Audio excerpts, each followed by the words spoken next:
Right, I want to talk to you about gambling sponsorship. So, if it's okay, because you and I both work in the kind of football media space, can we just show our hands first? So, am I right in saying that your podcast, you won't take any gambling sponsors? Is that correct? At present, yes. I've got to be honest. Revenues are down in the podcast world, and in an ideal world, I quite like the idea of being completely independent of all industries.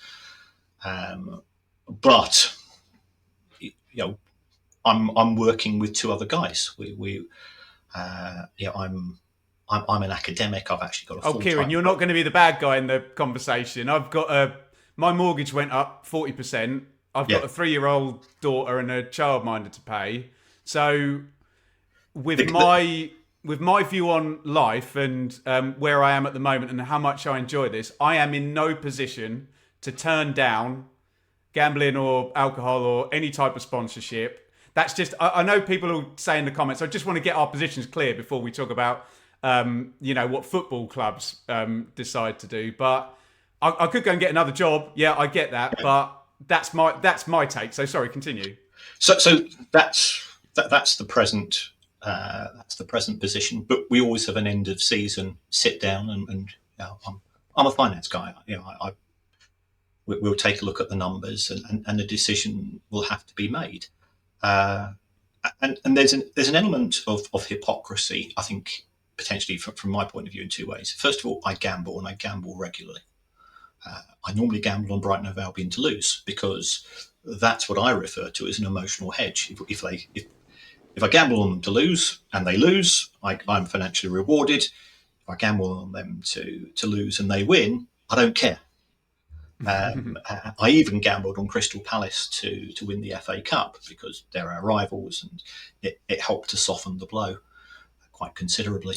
Um, so, so there is that. I am critical of the gambling industry, and I've also spoken to all party parliamentary committees with regards to the impact of gambling as far as its relationship. And it's a symbiotic relationship with football. Football has benefited from gambling.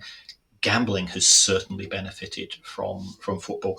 So I'm not anti-gambling at all. I Well, think, Kieran, sorry, can yeah, I just frame this as a question? Because the reason I'm asking, and I'm so glad I'm speaking to you today, is I often hear fans, and all the shirts are going to be released now, and a lot of them, and don't get me wrong, I don't want to tar everyone with the same brush, but I think there's a little bit of performative signalling sometimes. But I think some people are very genuinely against having gambling sponsors.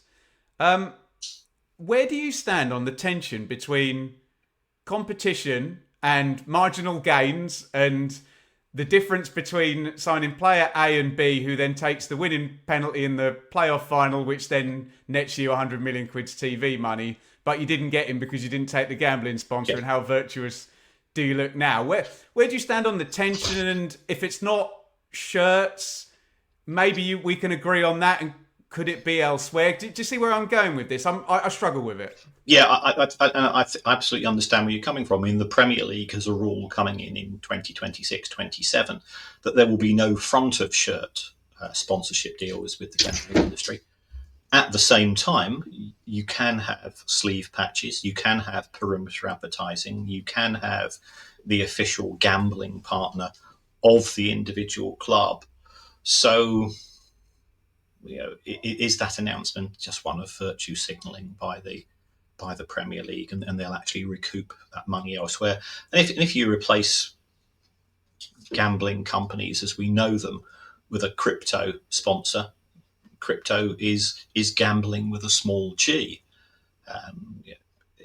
It is a very much a speculative financial stroke digital asset. So I've actually got a lot of sympathy for clubs, because when I talk to chief executives and when I talk to marketing directors of clubs, they say, look, we're under pressure That's because, kind of my position. yeah, Yeah. if the club is losing £400,000 a week, as is the average losses of a club in the Championship, and you've got a gambling sponsor, and they've got the deepest pockets in town, then why shouldn't you take that money? So I'm not hostile to gambling sponsorship.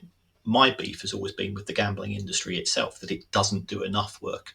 It does do some work, but I think it could do more work to assist those for whom gambling is a lifestyle choice that they made at some point, which has enveloped them and is destroying their lives.